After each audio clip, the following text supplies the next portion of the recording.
Media point లో ప్రభుత్వ వైపు ఆది శ్రీనివాస్ మాట్లాడుతున్నారు. లైవ్ చూద్దాం.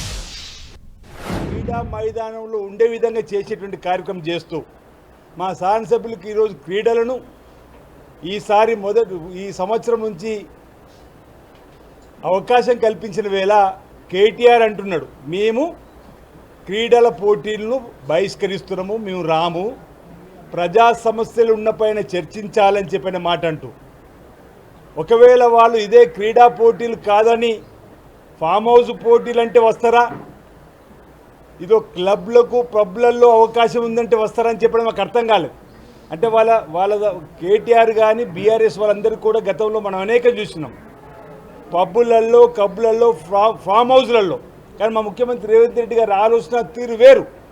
యువతను క్రీడా రంగం వైపు, యువతను క్రీడా మైదానంలోకి తీసుకొని వచ్చి వాళ్ళని వారి జీవితాల్లో ఉన్నతమైన స్థాయికి తీసుకొని పోవడానికి చేసే ప్రయత్నంలో భాగంగా సీఎం కప్ పేరిట గ్రామ స్థాయి, మండల స్థాయి, ఈరోజు జిల్లా స్థాయి, రాష్ట్ర స్థాయిలో కూడా అనేక లక్షల మంది యువతను ఈరోజు ఈ క్రీడా రంగం వైపు మళ్లించే ప్రయత్నం చేస్తూ మా శాసనసభ్యులు కూడా ఈరోజు క్రీడల పట్ల మక్కున్న వాళ్ళు రండి, ఈరోజు క్రీడలు రేపు సాంస్కృతిక కార్యక్రమాలకు సంబంధించిన కార్యక్రమం చేస్తామంటే ఆ అంశాన్ని కూడా తప్పొట్టే విధంగా మాట్లాడుతున్నటువంటి దాన్ని.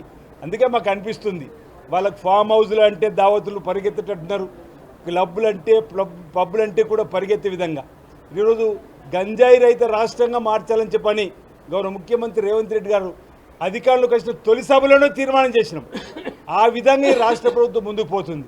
సరే, కేటీఆర్ గారు ప్రజా సమస్యల వేదికగా ఈరోజు అసెంబ్లీలో మాట్లాడాలి కానీ క్రీడలు ఏందని చెప్పారు, దానికి సమాధానం చెప్పిన. నిజంగా మీకు ప్రజా సమస్యల మీద శుద్ధి ఉంటే, డిమాండ్స్ పైన మీకు మాట్లాడే అవకాశం ఇస్తే, ఈరోజు హరీష్ రావు గారు ఏం మాట్లాడారో మీరు చూశారు. అక్కసుతోటి ఆయన ఒక కంపెనీ మీద అక్కసుతో మాట్లాడిన మాటలు కాదు తప్ప మరొకటి కాదు.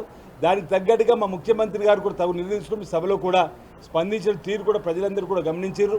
ఈరోజు వారు 10 ఏళ్లలో దోచుకున్నటువంటిది, 10 ఏళ్లలో దాచుకున్నటువంటిది ప్రజలందరూ కూడా గమనించారు. కాబట్టే ఈరోజు వారిని ప్రతిపక్షానికే పరిమితం చేసి ఈరోజు రక్షకులే భక్షకులైన వేలని ఒక మాట అన్నాడు. ఆ 10 ఏళ్ళు రక్షించమని మీకు ఇస్తే భక్షకులైనటువంటి సందర్భాన్ని ప్రజలు గమనించే కదా మిమ్మల్ని ఫామ్ హౌస్ పరిమితం చేశారు. ఈరోజు మమ్మల్ని అనే మాట కాదు, ఈరోజు ప్రజలు మమ్మల్ని ఆశీర్వదించారు కాబట్టి